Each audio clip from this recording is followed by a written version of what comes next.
Hey visibility fans, Vicky Blades, your video coach here, and welcome to my series on how to make your videos more interesting.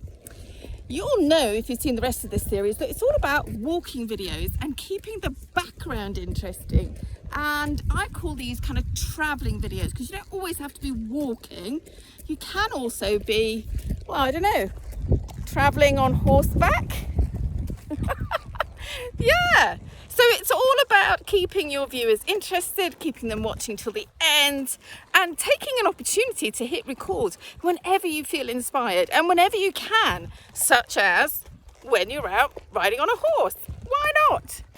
Go and check out the rest of this series where you'll see me demonstrating walking videos in all sorts of places and in differing modes of transport, including a boat and a bicycle. Why not? If you want more tips on keeping your videos interesting for your viewers, keeping your viewers hanging on to the end, and more importantly, turning your viewers into buyers, then please let me know, because I'm Vicky Blades, your video coach, and I'm here to help you make the most out of your organic video marketing. So hit record, start walking, and start talking. In the meanwhile, put the word video below this video if you'd like me to get in touch.